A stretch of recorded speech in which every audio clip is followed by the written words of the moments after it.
लेते हैं।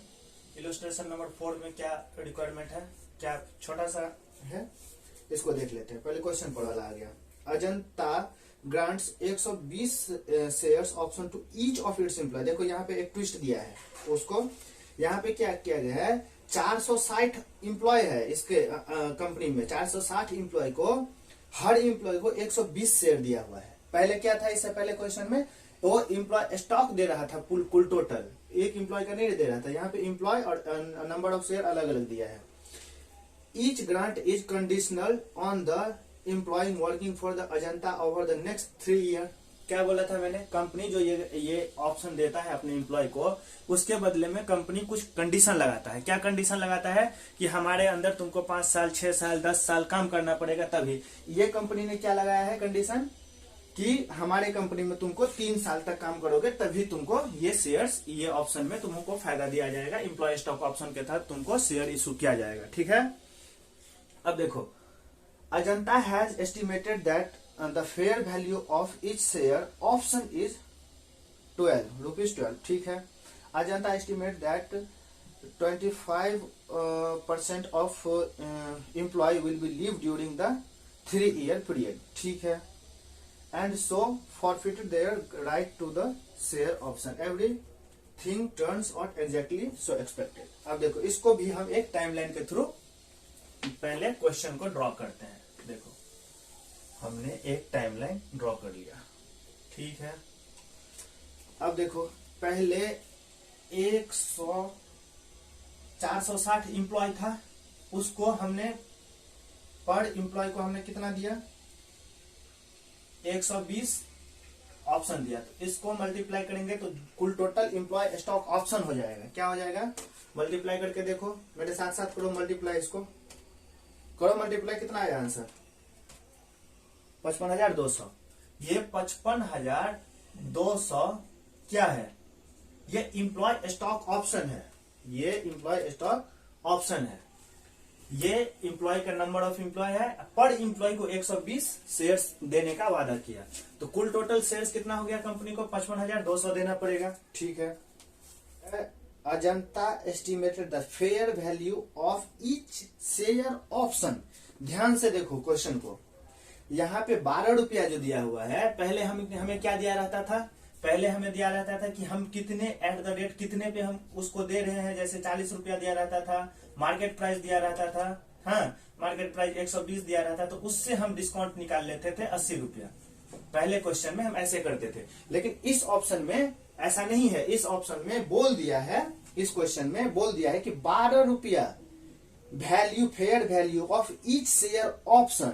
तो जब fair value of each share option दिया है, यानी कि शेयर का वैल्यू 12 रुपया नहीं है, शेयर ऑप्शन का मतलब कि वो डिस्काउंट है। क्या है, वो 12 रुपया कंपनी को डिस्काउंट है। ये जो 12 रुपया ये कंपनी दिया है, वो डिस्काउंट दिया है 12 रुपया वो। तो ये ध्यान रखना, इस क्वेश्चन में हाईलाइट कर लो इसको, ये इंपॉर्टेंट है और आगे भी ये काम आएगा। जब फेयर वैल्यू ऑफ ऑप्शन दिया रहता है तो मार्केट वैल्यू को हम इग्नोर करते हैं, आगे जब क्वेश्चन आएगा उसमें हम बताएंगे। तो देखो कितना हो गया, डिस्काउंट कितना हो गया, ₹12, ठीक है। दिया हुआ है फेयर वैल्यू ऑफ इस शेयर 12 रुपया। ध्यान से इस पॉइंट को देखो, ये 12 रुपया जो फेयर वैल्यू ऑफ ऑप्शन है, शेयर ऑप्शन, वो डिस्काउंट है कंपनी के लिए, वो लॉस है, कंपनी के लिए नुकसान है। 12 रुपया यानी कि कंपनी नुकसान पे देगा, ठीक है। ये बात ध्यान में रखना, तो अगले क्वेश्चन में भी इसका यूज होगा, ठीक है। अब आगे बढ़ो। Ajanta estimates that 25% of employ will leave during the 3 year. अब कंपनी ने क्या बोला था कि भाई देखो, पहला साल, दूसरा साल और तीसरा साल, ये 3 साल तुमको काम करना पड़ेगा, तब हम जाकर के तुमको चौथे साल में, 3 साल जब तुम काम कर लोगे, फर्स्ट सेकंड थर्ड, तो चौथे साल में तुमको इतना ऑप्शन दिया जाएगा। तो कंपनी का अनुमान ये है कि जो इसमें से 25% एम्प्लॉय तो 3 साल में छोड़ करके भाग ही जाएगा, कंपनी ने ऐसा सोच लिया है। तो देखो, इसका 25% कितना हो जाएगा, कुल टोटल इसमें से 25% माइनस कर दोगे तो कितना हो जाएगा, देखो पहले 460 इंटू 120, 55,200 माइनस 25% करोगे तो 41,400 आ जाएगा, 41,400 एम्प्लॉय इतना स्टॉक ऑप्शन कंपनी को देना पड़ेगा, क्योंकि 25% तो इस क्वेश्चन में ही बोल दिया है कि 25% एम्प्लॉय जो है नौकरी छोड़ करके भाग जाएगा, 3 साल टिक ही नहीं पाएगा वो, तो कंपनी 25% घटा दिया, अब कंपनी को इतना ही देना पड़ेगा। ठीक है, अब देखो आगे देखो, and so forfeited their right to the share option. हाँ, वो फॉरफिट कर लिया, बाद बाकी एम्प्लॉय को क्यों देगा, वो नहीं देगा, 3 साल वो काम करेगा तब ना देगा, कंडीशन सेटिस्फाई करेगा तब ना। Everything turns out exactly as expected, यानी कि कंपनी ने जैसा सोचा था, उम्मीद था कंपनी को जो ये एम्प्लॉय 25% एम्प्लॉय 3 साल तक नहीं टिक पाएगा, वैसा ही एक्चुअल में हुआ भी, 25% एम्प्लॉय छोड़ करके चला गया। ठीक है, अब बोल रहा है हमें क्वेश्चन की रिक्वायरमेंट क्या है, calculate the amount to be recognised at expense during the vesting period. अब हमें ये देखो, फर्स्ट ईयर यहां से सेकेंड ईयर थर्ड ईयर 3 साल तक हम अकाउंटिंग कैसे करेंगे। अब कंपनी ने ऐसा तो वादा कर लिया कि हाँ ऐसा होगा, ऐसा ऐसा हम करेंगे, तुमको देंगे।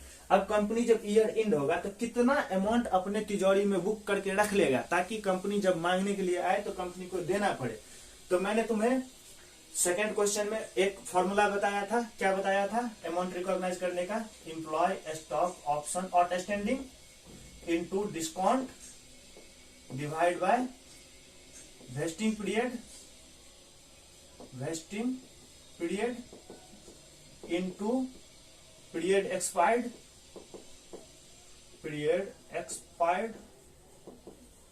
माइनस अमाउंट ऑलरेडी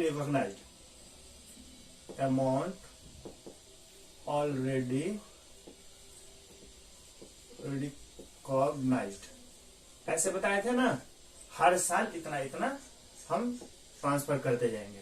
अब देखो ये हो गया फर्स्ट ईयर यहाँ पे कंप्लीट, सेकेंड ईयर यहाँ पे कंप्लीट, थर्ड ईयर यहाँ पे कंप्लीट, तो 3 साल की अकाउंटिंग तो हमें करनी ही करनी पड़ेगी। तो फर्स्ट ईयर में हम कितना अमाउंट बुक करेंगे, ये देखो फर्स्ट ईयर, तो इसमें ये कर लो कि क्यूमुलेटिव, यानी कि तीनों साल मिला करके कितना हम बुक करेंगे, एक्सपेंस ड्यूरिंग द ईयर, और वो क्यूमुलेटिव यानी कि तीनों को जोड़ करके हम कैसे करेंगे। देखो एक्सपेंस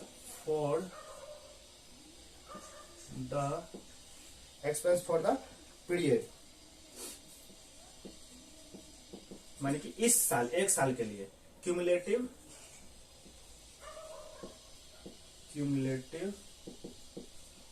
एक्सपेंस। ठीक है, क्यूमुलेटिव समझते हो ना, वो जोड़ करके एक साथ जो आता है तीनों साल का। तो देखो पहले साल में हम कैसे करेंगे, फर्स्ट ईयर, इस साल हम कितना तिजोरी में अपना प्रोविजन करके चलेंगे। ये देखो एम्प्लॉय स्टॉक ऑप्शन कितना है आउटस्टैंडिंग, 41,200। ठीक है, डिस्काउंट हमने कितना दिया, 12 रुपया, डिवाइड बाय वेस्टिंग पीरियड हमारा कितना है, 3 साल। कंपनी ने क्या बोला था, 1, 2, 3 साल तुमको काम करना पड़ेगा, तो 3 साल हमारा वेस्टिंग पीरियड हो गया। हमारा पीरियड कितना एक्सपायर हो गया, पहला ईयर का कर रहे हैं तो अभी 1 साल एक्सपायर हुआ है, तो 1 साल। हमने इससे पहले कोई बुक भी किया है, अमाउंट बुक किया है, नहीं किया है, तो ये 0 आ जाएगा, ये देख लो। ठीक है, ये आ गया ऐसे।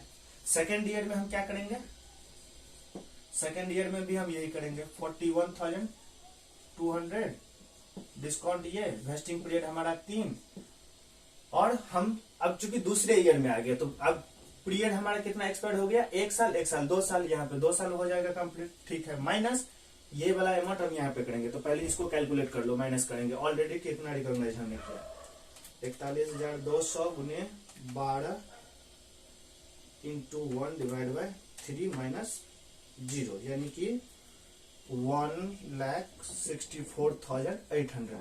ठीक है, ये क्यूमुलेटिव अभी तो और आगे आया नहीं, तो ये भी अमाउंट इतना ही आ जाएगा। ठीक है, चलो अब ये अमाउंट जो हम पहले साल रिकॉग्नाइज कर लिए हैं वो घटा लेंगे इसमें से, 1,64,800 रुपीज, ये आ जाएगा सेकेंड ईयर का। अब देखो 41,212 डिवाइड बाय 3 इंटू 2, ये फिर आ गया इतना, सेकेंड ईयर भी इतना ही आ जाएगा। अब देखो ये क्यूमुलेटिव का मतलब क्या होता है, दोनों साल का जोड़ करके, तो दोनों साल का एक साल 2 साल, ये दोनों अमाउंट जुड़ जाएगा, यहाँ पे आ जाएगा 3,29,600 ये अमाउंट आ गया। अब देखो थर्ड ईयर में देख लो 41,212 डिस्काउंट था, 3 ईयर का वेस्टिंग पीरियड था। अब देखो हमारा अमाउंट ईयर कितना एक्सपायर्ड हो गया, first year, second year, third year, यानी कि यहाँ तक 3 साल हमारा एक्सपायर्ड हो गया। अब माइनस हमने कितना ऑलरेडी रिकॉग्नाइज कर लिया, पहले साल हमने इतना रिकॉग्नाइज किया, ठीक है, तो वो माइनस कर लो पहले साल का। दूसरे साल हमने कितना रिकॉग्नाइज कर लिया, फिर यहाँ पे 800 आएगा ना, हाँ 1,60,000 ये माइनस करो, ठीक है। ये फॉर्मूला पे काम कर रहा है सारा।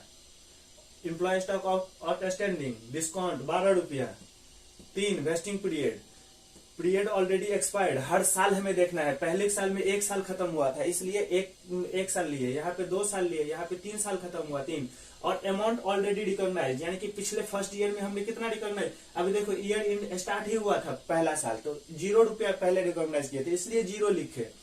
यहाँ पे देखो 164 क्यों लिखे, क्योंकि इतना हमने पहले साल रिकॉग्नाइज कर लिया था, इसलिए दूसरे साल में ये घट जाएगा। फिर तीसरे साल में ये भी पहले साल वाला भी घटेगा, तीसरे साल दूसरे साल वाला भी घटेगा, तो दोनों अमाउंट हमने घटा दिया है।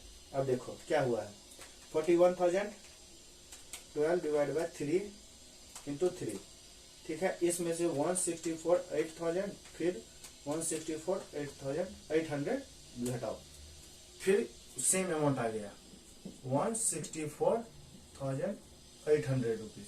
और देखो ये तीनों जोड़ करके क्यूमुलेटिव आएगा, तो उसमें ये जोड़ दो,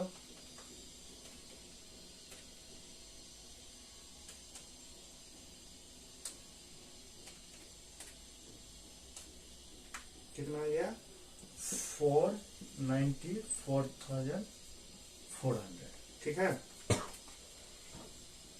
बस यही हो गया, यही क्वेश्चन की रिक्वायरमेंट थी, यही हमें पूछ रहा था कि हमें हर साल calculate the amount to be recognised at expense during the vesting period. देखो हम ये क्यूमुलेटिव वाला हम नहीं भी करते, क्यूमुलेटिव वाला तो नहीं, कुछ फर्क नहीं पड़ता, हमें सिर्फ इतना ही क्वेश्चन में पूछा है कि हर साल हम कितना अमाउंट हम जमा करते जाए अपने तिजोरी में। जैसे एम्प्लॉय स्टॉक ऑप्शन तिजोरी का नाम क्या था, employ stock option outstanding account, जो हम सेकेंड जनरल एंट्री में हम वो कर रहे थे, बुक कर रहे थे। तो ये हमारा ये क्वेश्चन का मेन रिक्वायरमेंट था, हर साल हम इतना इतना रिकॉर्ड करते जाएंगे। ये क्यूमुलेटिव, पहले साल में कुल टोटल बैंक अकाउंट में इतना हम जमा किए थे, इतना। दूसरे साल में जैसे हम बैंक अकाउंट में क्या होता है, जो बैंक अकाउंट में जब पैसा जमा करते हो तो पहले साल इतना जमा किए थे, फिर उसमें इतना ऐड कर दिए, तो कुल टोटल दूसरे साल के ईयर एंड में तुमको तुम्हारे बैंक अकाउंट में बैलेंस कितना शो करेगा, इतना।